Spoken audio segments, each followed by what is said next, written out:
Peace, what's good? I know it's been a minute since I made my last video or whatever, but now I'm back. And just want to talk about this topic. It's about artists or groups who have evolved and reinvented themselves, either from personal struggle or through struggles in the industry.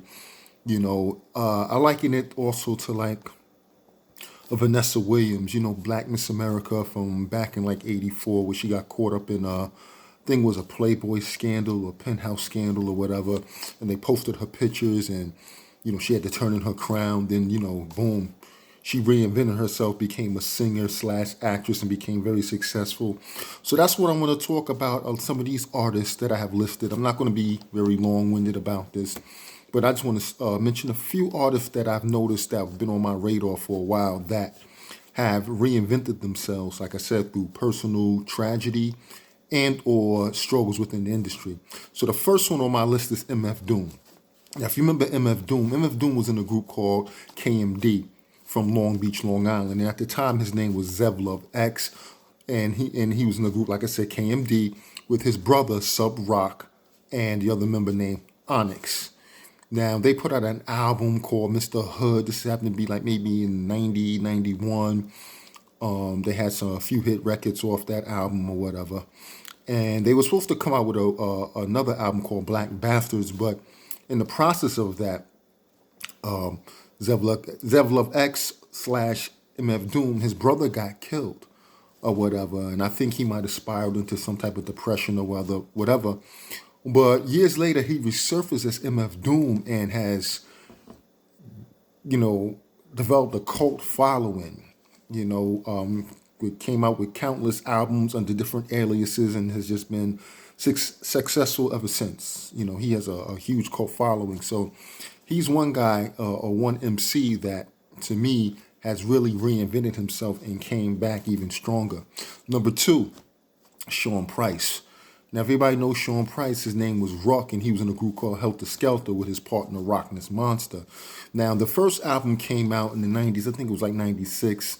And it was called, what was the name of that album called again? I can't remember off the top. Nocturnal, right, with him and Rock.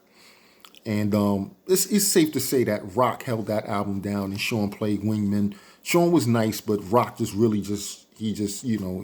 the star player on that album.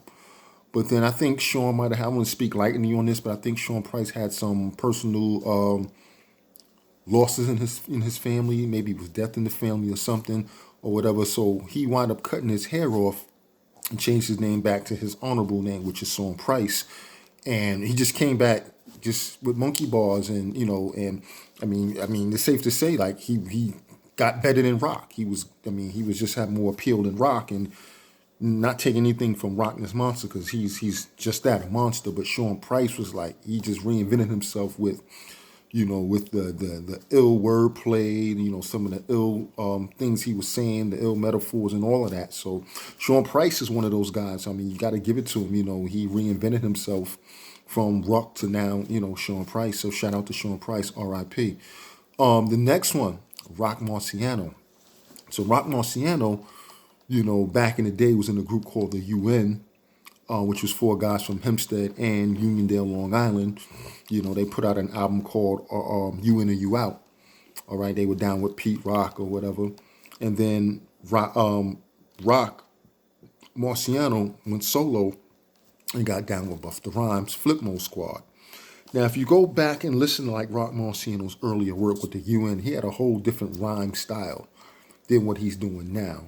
So when he came out with Mossberg, it seemed like he slowed his style down. His rhyme patterns were kind of unorthodox, and he keeps evolving. If you notice, he reminds me of, he's almost like a jazz musician, like a poet or whatever. So he's definitely reinvented himself and reinvented his style. And I think just through the personal little struggles he had within the industry, and now look at him, he's just, on top of his game right now and having a great time doing it.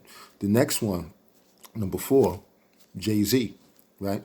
Now, if you remember Jay-Z from back in the day when he was with Jazz, the Hawaiian Sophie, we know that part, but we go a little further where he was rapping real fast, even with original flavor. He was rhyming real fast. Then later on down the line when he dropped Reasonable Doubt, you know, he just changed his style, and he slowed it down a bit, you know what I'm saying? And he was Jay-Z, the Jay-Z that we know today. He can still fast rap, of course, but he had changed his style, changed his subject matter and things like that. So he's another artist that reinvented himself and evolved over the years. The Fugees, you know. Anybody remember that first album, Blunted from Reality? They had that one single with the remix from, I think it was Salaam Remy. But that album didn't make too much noise or whatever. People were saying that, the female Lauryn Hill should go solo, and that Wyclef and Prosser just quit rapping, and then they come back with the score. Sold, I believe, over 4 million, maybe even more albums of and things like that, and they just reinvented themselves through their personal struggles or whatever with the industry. The next one, Mobb Deep. Mobb Deep. Remember, Mobb Deep were political prophets before they were Mobb Deep. They were like 15, 16 at the time, and then when they came out with Juvenile Hell, their style they sounded really like teenagers, like little young teenagers or whatever. Their style of rhyming wasn't as cold and like bone chilling as it is today. To me, it wasn't as street. But when they dropped the Infamous and Havoc, started really making his own beats, and they started developing their own sound. Prodigy just got iller with it. I think they reinvented themselves, like I said, when they became Mobb Deep. And, they did Shook Ones Part 2. Part 1 was kind of like in that juvenile hell mode from their first album, but Part 2 was like, oh, when we first heard it, it was just really something special. Now, the last MC, a lot of y'all may not know about this guy. Cool Kim from the UMCs. If you remember the UMCs, then you're really showing your age, because I remember the UMCs from back in the day. They were from Staten Island. It was Cool Kim and Haas G, I think his name was. But anyway, Cool Kim later on became NY Oil. Now, Cool Kim, if you remember Cool Kim from the UMCs, they had a more playful style. They were jumping up. Me and my man used to laugh like, yo, they were so happy in the video, like they were happy to get a deal or whatever.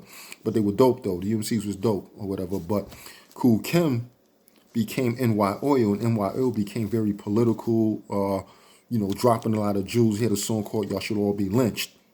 So he also reinvented himself. So he's a name that a lot of y'all might not be familiar with. But anyway, I didn't want to hold y'all too long. I'm back. The channel is Boom Baptism. If you like what I speak about, press the like button, comment, subscribe.